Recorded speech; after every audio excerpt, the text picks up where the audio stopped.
This session is part of our 8 Dimensions of Wellness series, and today we're focusing on something that sounds simple, but can actually feel surprisingly hard: compassion, directed inward.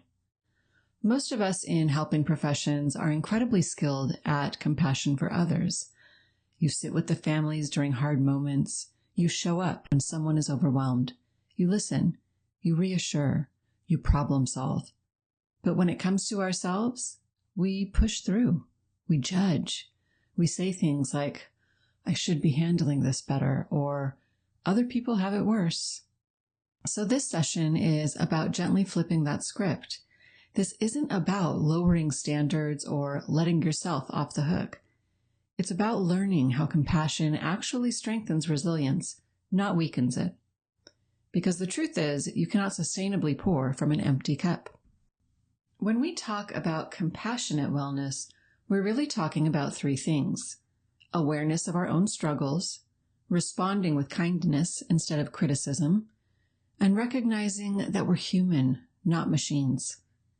Compassionate wellness is the practice of treating yourself the way you would treat someone that you care about. If a coworker came to you and said, "I'm exhausted, I feel behind, I made a mistake with documentation, and now I just feel awful," you probably wouldn't say, "Well, that's your fault. You should have known better." But that's often exactly how we talk to ourselves. Compassionate wellness means closing that gap. And it's not indulgence. It's not avoidance. It's emotional sustainability, especially in work like yours, where empathy is part of the job description. Compassion is not optional. Often, the first step towards self-compassion is really just simply understanding why it feels so hard in the first place. Let's just normalize something right away. If you struggle with self-compassion, you're not broken. You're human. For many of us, self-compassion feels awkward or unnatural, and there are very real psychological, biological, and even cultural reasons for that.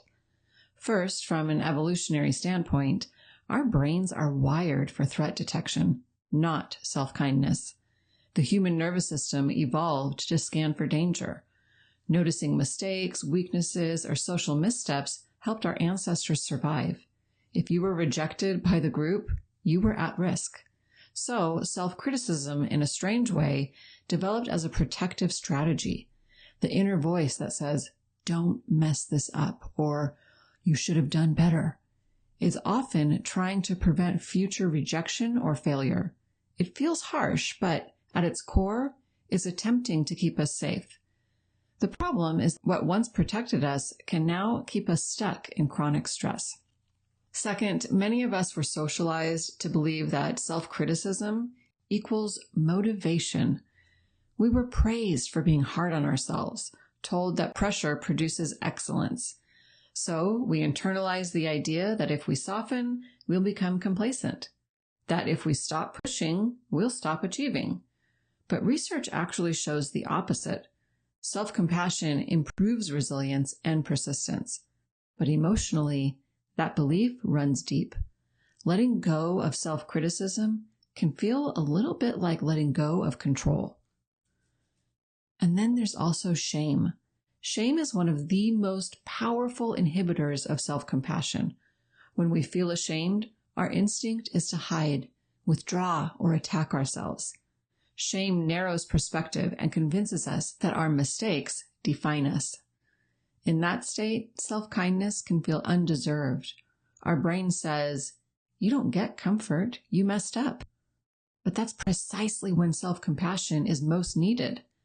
The irony is that shame thrives in isolation, while self-compassion interrupts it through connection and understanding. Attachment patterns also play a role here. So if someone grew up in an environment where emotional warmth was inconsistent or conditional, they may not have developed a strong internal template for soothing themselves.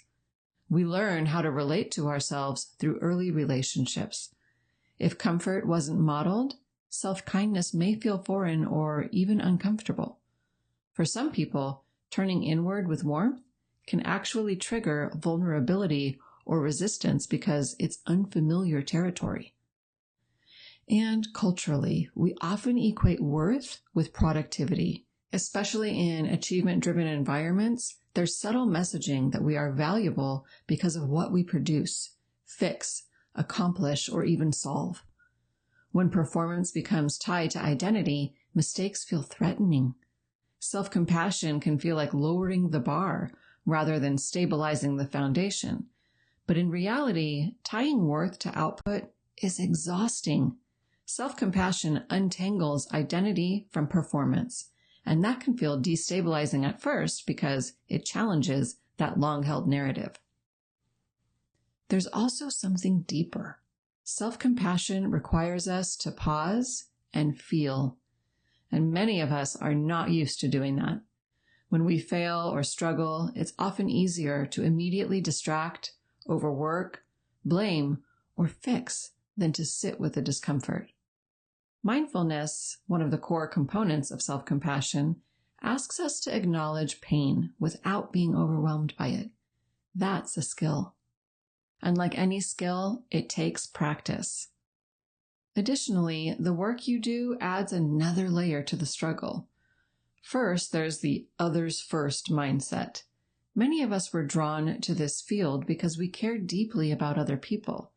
But over time, that can quietly turn into everybody else's needs matter more than mine. Second, there's high responsibility. When you're responsible for families, children, outcomes, funding, numbers, everything feels urgent and high stakes.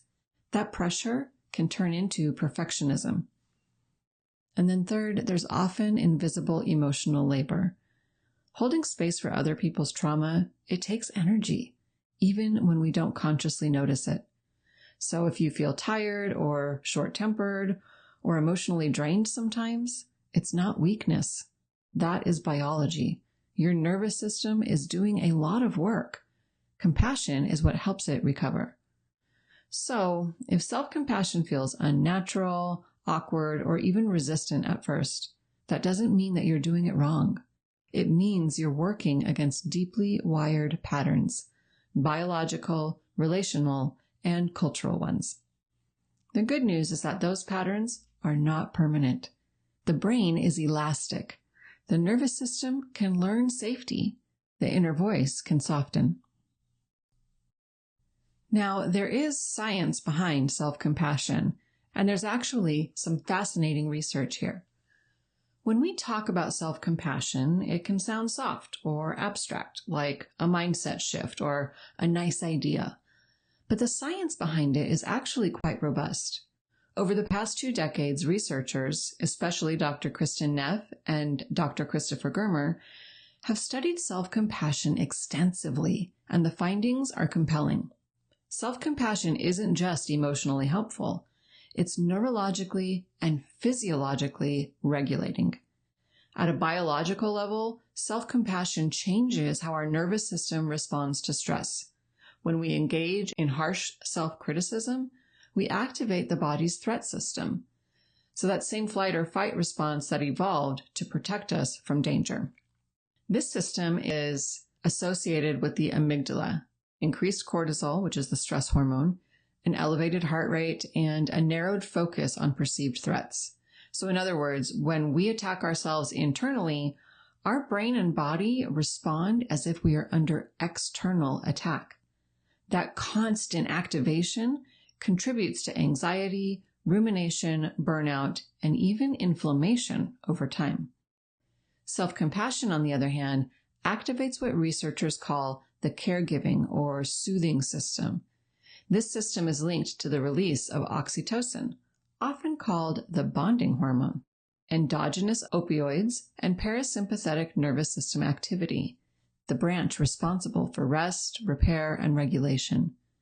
When we respond to ourselves with warmth and understanding, we quite literally calm our bodies. Heart rate variability improves.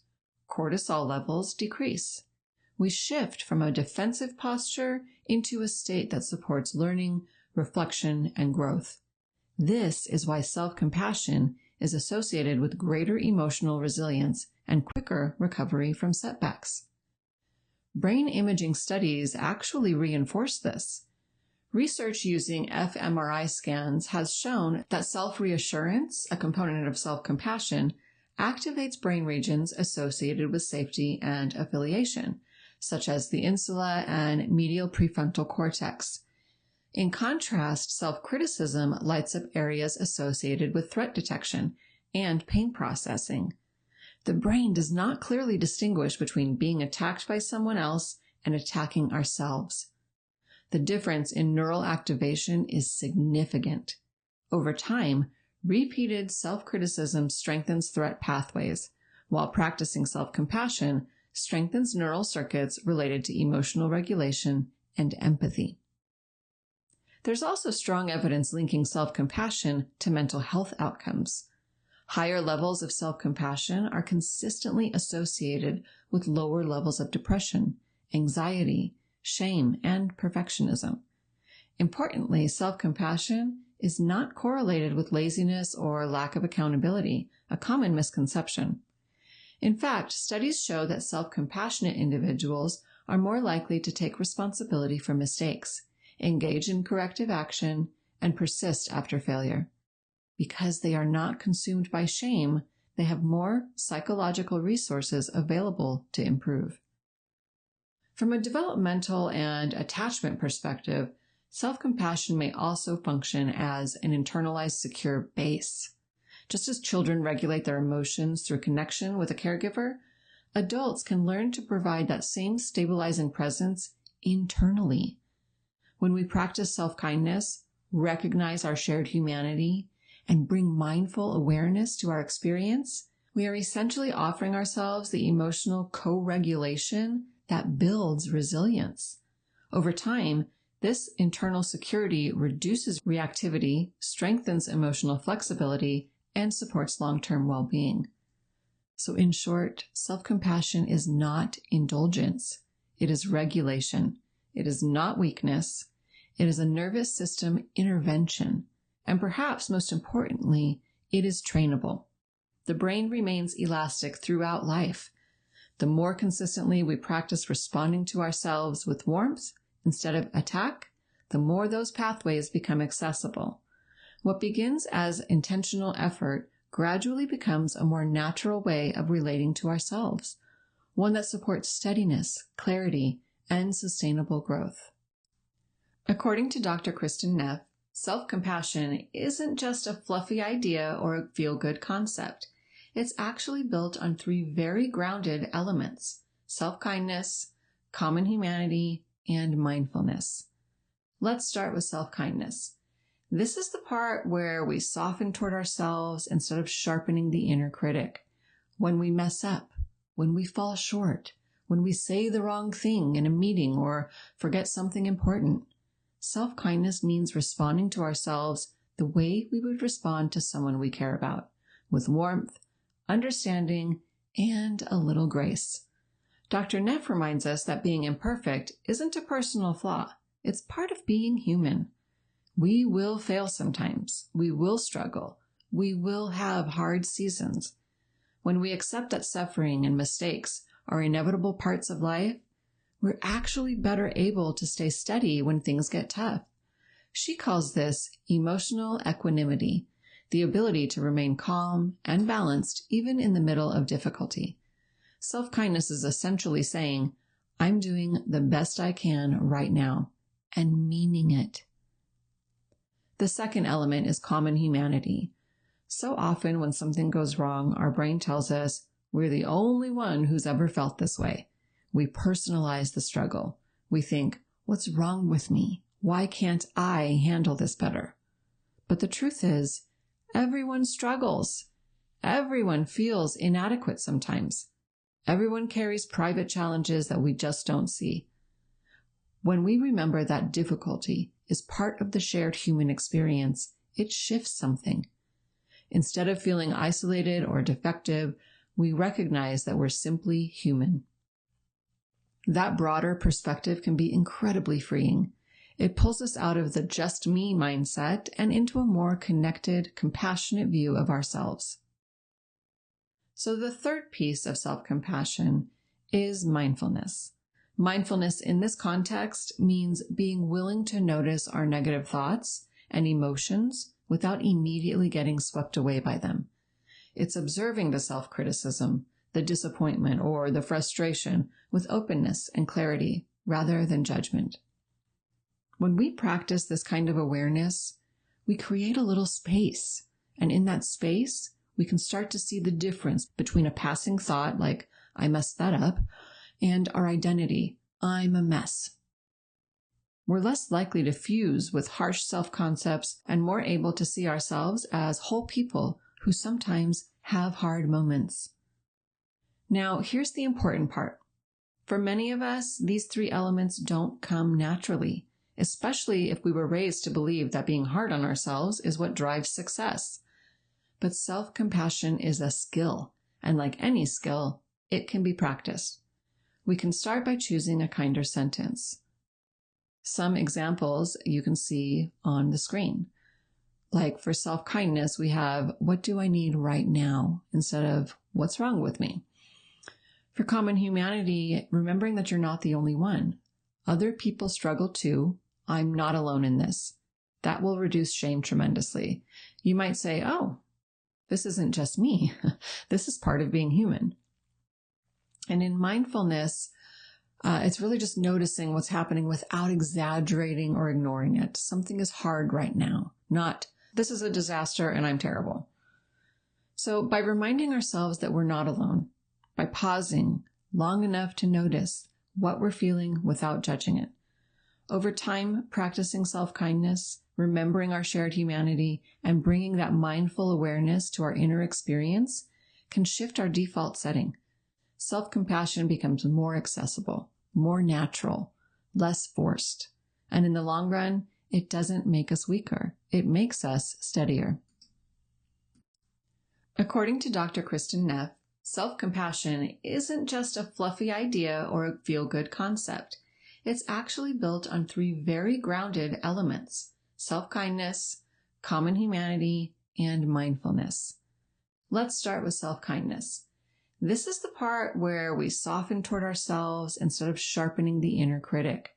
When we mess up, when we fall short, when we say the wrong thing in a meeting or forget something important. Self-kindness means responding to ourselves the way we would respond to someone we care about, with warmth, understanding, and a little grace. Dr. Neff reminds us that being imperfect isn't a personal flaw. It's part of being human. We will fail sometimes. We will struggle. We will have hard seasons. When we accept that suffering and mistakes are inevitable parts of life, we're actually better able to stay steady when things get tough. She calls this emotional equanimity, the ability to remain calm and balanced even in the middle of difficulty. Self-kindness is essentially saying, I'm doing the best I can right now, and meaning it. The second element is common humanity. So often when something goes wrong, our brain tells us we're the only one who's ever felt this way. We personalize the struggle. We think, what's wrong with me? Why can't I handle this better? But the truth is, everyone struggles. Everyone feels inadequate sometimes. Everyone carries private challenges that we just don't see. When we remember that difficulty is part of the shared human experience, it shifts something. Instead of feeling isolated or defective, we recognize that we're simply human. That broader perspective can be incredibly freeing. It pulls us out of the just me mindset and into a more connected, compassionate view of ourselves. So the third piece of self-compassion is mindfulness. Mindfulness in this context means being willing to notice our negative thoughts and emotions without immediately getting swept away by them. It's observing the self-criticism, the disappointment, or the frustration with openness and clarity rather than judgment. When we practice this kind of awareness, we create a little space, and in that space, we can start to see the difference between a passing thought like, I messed that up, and our identity, I'm a mess. We're less likely to fuse with harsh self-concepts and more able to see ourselves as whole people who sometimes have hard moments. Now, here's the important part. For many of us, these three elements don't come naturally, especially if we were raised to believe that being hard on ourselves is what drives success. But self-compassion is a skill, and like any skill, it can be practiced. We can start by choosing a kinder sentence. Some examples you can see on the screen. Like for self-kindness, we have, what do I need right now? Instead of, what's wrong with me? For common humanity, remembering that you're not the only one. Other people struggle too. I'm not alone in this. That will reduce shame tremendously. You might say, oh, this isn't just me. This is part of being human. And in mindfulness, it's really just noticing what's happening without exaggerating or ignoring it. Something is hard right now, not this is a disaster and I'm terrible. So by reminding ourselves that we're not alone, by pausing long enough to notice what we're feeling without judging it. Over time, practicing self-kindness, remembering our shared humanity, and bringing that mindful awareness to our inner experience can shift our default setting. Self-compassion becomes more accessible, more natural, less forced. And in the long run, it doesn't make us weaker. It makes us steadier. To go a bit deeper into each element, let's just start with self-kindness. This is more than just being nice to yourself. It's a deliberate shift away from self-punishment as a default response. Many of us were taught, either directly or indirectly, that self-criticism is motivating, that if we're hard on ourselves, we'll improve faster. So when we make a mistake, our internal dialogue might sound like, you should have known better. Why can't you get this right? Everyone else can handle this. But self-kindness interrupts that pattern. It doesn't deny responsibility. It doesn't pretend that everything is fine. Instead, it says, that was hard. That didn't go the way I hoped. And I'm still worthy of care. There's something deeply regulating about that shift. When we speak to ourselves harshly, our nervous system reacts as if we're under threat. But when we respond with warmth, even internally, we activate the soothing system, the part of us that feels safe and supported. That calm state actually helps us think more clearly, problem solve more effectively, and repair mistakes more skillfully. Self-kindness also involves recognizing limits. It's acknowledging that you have finite energy. You cannot be everything to everyone at all times, especially for those of us in helping professions. This can feel counterintuitive. We are used to extending compassion outward. Turning it inward can feel unfamiliar and even uncomfortable. But imagine what changes when, after a long day, instead of thinking, I didn't do enough, you allow yourself to say, I gave what I had today. That small reframe builds resilience over time. It reduces burnout. It softens shame. And it allows growth to come from steadiness rather than self-attack. Mindfulness is the foundation that allows the other two elements to exist. Without awareness, we just cannot choose self-kindness. Without awareness, we can't step into common humanity. Mindfulness is the pause, the moment where we notice what's happening internally instead of immediately reacting to it. It's recognizing, I'm feeling embarrassed right now, or I'm feeling disappointed, or I'm spiraling into self-criticism. Just that noticing is so powerful. Mindfulness does not mean suppressing emotions. It doesn't mean pretending things don't hurt. In fact, it's the opposite. It's allowing ourselves to acknowledge that pain without exaggerating it or drowning in it. We hold our emotions in awareness rather than letting them consume us, and that creates space. And in that space, we begin to see that a thought is just a thought, not a verdict. I failed becomes a statement about an event, not an identity. I'm overwhelmed becomes information, not a character flaw. Over time, practicing mindful awareness builds emotional flexibility. We're less reactive, less fused with every negative narrative that arises. We can observe the inner critic without automatically believing it. And when mindfulness is paired with self-kindness and common humanity, it becomes transformative. We notice the struggle, we respond with warmth, and we remember we are not alone in it. So let's talk about some practical tools that you can use. So the first tool would be the 30-second reset. This is simply where we just pause with our hand on our heart with one slow breath and asking ourselves, what do I need right now? Even something small. Second tool, change your self-talk.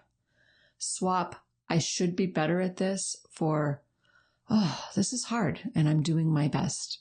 Small language shifts matter. The third tool we call micro recovery moments. So these are tiny breaks between visits or tasks. This is where we want to step outside, stretch, sip water, breathe. Compassion is often practical, not profound. And then finally, our fourth tool is permission statements.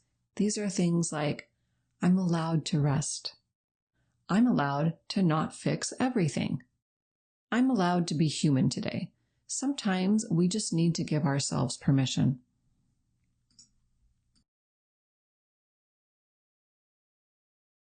Compassion isn't just a leadership trait, it's a cultural behavior. Compassion in the workplace is often misunderstood. Some hear the word and assume it means lowering standards, avoiding accountability, or just letting things slide. But compassion is not about removing expectations. It's about how we relate to one another while we pursue those expectations. At its core, compassion is the ability to notice when someone is struggling, understanding that struggle without judgment, and responding in a way that is helpful rather than harmful. That applies to leaders, it applies to team members, it applies to family, friends, and it shapes the culture in between. When compassion is absent at any level, workplaces can easily drift into subtle fear-based dynamics. People become guarded. Mistakes are hidden. Feedback feels threatening. Energy is spent protecting reputation instead of collaborating. The nervous system of the team stays in a low-level state of vigilance. But when compassion is present across the team, psychological safety grows. Research on high-performing teams consistently shows that people do better work when they feel safe to ask questions, admit mistakes, and share ideas. That safety doesn't come from policies alone. It comes from how people respond to one another in real time. When a colleague says, I'm overwhelmed, and the response is curiosity instead of criticism, that moment strengthens culture. When someone misses a detail and the focus shifts to problem solving rather than shaming, trust deepens. Compassion regulates teams emotionally. Humans co-regulate, meaning we influence one another's stress levels. Tone spreads, reactivity spreads, calm spreads. A leader who responds to pressure with steadiness helps the team stay grounded. A team member who chooses patience over sarcasm during stress also helps shape the environment. Culture is not created by one person. It is created by repeated emotional exchanges. Compassion also improves performance. When people feel seen as whole humans, not just job titles, engagement increases. They're more likely to contribute ideas, support one another, and take ownership of outcomes. Compassion reduces defensiveness, which increases accountability. When we're not busy protecting ourselves, we have more energy to improve. And compassion does not eliminate hard conversations. It transforms them. So whether you're a supervisor giving feedback or a colleague addressing a tension point, compassion allows you to say, this needs to change, without attacking someone's character. It creates space for growth instead of shame. It says we can hold high standards and still treat each other with respect. Over time, compassion shapes the unwritten rules of a team. Do we assume positive intent? Do we speak directly or talk around issues? Do we support someone who is struggling or quietly judge them? Do we compete internally or collaborate? These micro moments define culture more than mission statements ever will. And here's something important. Compassion must include ourselves. A team that extends compassion outward but operates from internal burnout will eventually fracture. When individuals practice self-compassion, regulating their own stress, acknowledging limits, and asking for support, they contribute to a more stable environment overall. Self-compassion fuels collective compassion. So in the long run, compassion is stabilizing. It builds trust, it reduces reactivity, it strengthens accountability, and it makes performance sustainable. In seasons of uncertainty or pressure, compassion becomes even more essential, not as a luxury, but as a foundation. Because teams don't just need strategy, they need steadiness. They need to know that excellence and empathy can coexist. That's where healthy culture lives, not just at the top, but across the whole team. For most people in helping professions, compassion toward others is not the problem. It's the default. It's the reason they chose this work in the first place. So when we talk about compassionate wellness, it's important to be clear. This is not a lecture about be kinder. It's about sustainability. Compassionate wellness isn't just self-compassion. It's the integration of compassion inward and outward in a way that protects your capacity to keep showing up. In the world we're living in now, politically tense, economically uncertain, and emotionally heavy, the demand for compassion has increased. Clients are carrying more stress. Families are navigating more instability. Communities feel polarized. And those of you in caring roles are often absorbing the emotional ripple effects of all of it. The risk isn't that you lack compassion. The risk is compassion fatigue. When compassion only flows outward and not inward, it becomes depletion. You listen, you validate, you hold space, you absorb frustration, grief, anxiety. And if there isn't an intentional practice of restoring yourself, emotionally, physically, mentally, that well, it starts to run dry. So compassionate wellness asks a different question. How do I remain open-hearted without becoming overwhelmed? It's recognizing that compassion for others must be paired with boundaries. It must be paired with nervous system regulation, and it must be paired with realistic expectations.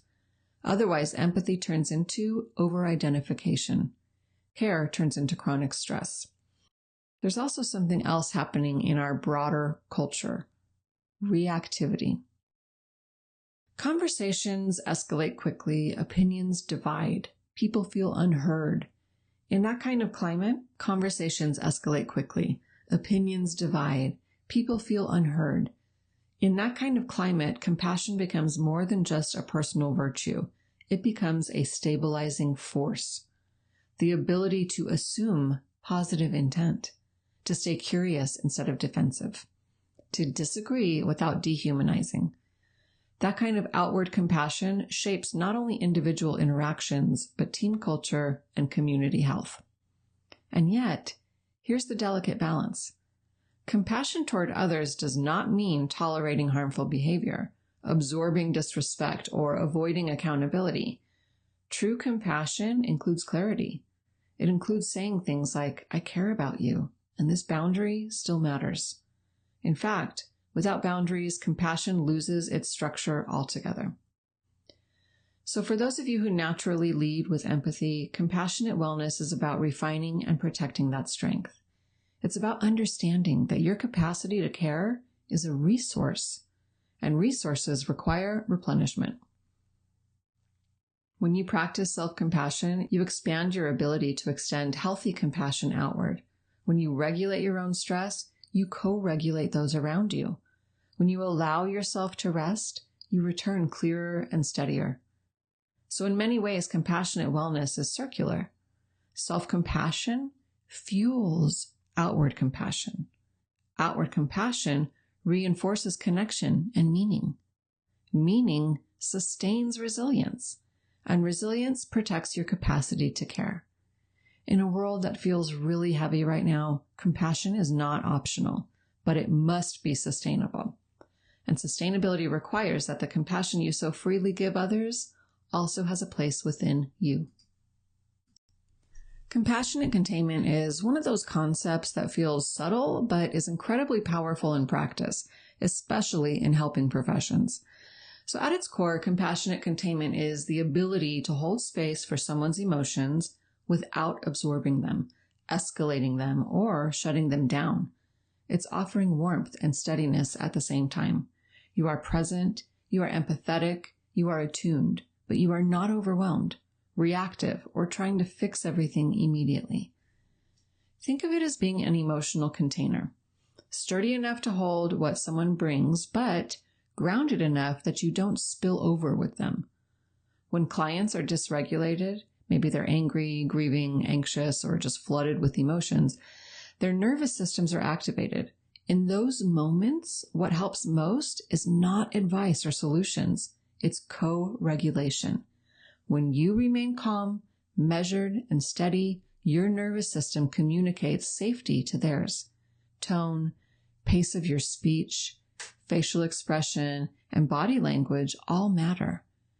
Compassionate containment says, I see that this is hard. I'm here with you, and we can move through this together. It's important to note that containment is not the same as rescuing. Rescuing takes over. Containment holds. Rescuing often comes from our own discomfort with someone else's distress. We rush to fix so that intensity decreases. Containment allows the client to feel what they're feeling while knowing they are not alone in it. It honors their capacity rather than replacing it. Using compassionate containment with clients often involves a few intentional practices. First, regulate yourself. Before responding, take a breath. Notice your own internal reaction. If you feel activated, slow down. You cannot contain what you haven't steadied within yourself. Second, validate without amplifying. You might say, that sounds incredibly overwhelming, rather than, oh, that's terrible, I can't believe that happened, which can unintentionally escalate emotion. And third, you want to provide structure, gentle boundaries, such as summarizing, grounding the conversation, or clarifying next steps. This helps clients feel emotionally held rather than lost in intensity. Compassionate containment also means knowing your limits. You are not responsible for carrying the client's pain outside of the session. Part of containment is having clear internal boundaries. This is theirs. I can care deeply without owning it. That distinction protects against burnout and secondary trauma. In many ways, compassionate containment reflects the balance we often talk about in leadership and care work. Empathy paired with steadiness. Warmth paired with structure. Presence without over-identification. When done well, clients feel leaving heard, validated, and supported, but also empowered. They experience someone who can sit with hard emotions without collapsing or withdrawing. And that in itself models emotional regulation and resilience. If you have time after this brief webinar, I really encourage you to do a brief reflection. Think of one thing that has felt heavy lately. Just notice it. Now imagine a colleague that you care about that came to you with this exact struggle. What would you say to them? Now try offering those same words to yourself. Not perfectly, just gently. Just take one breath.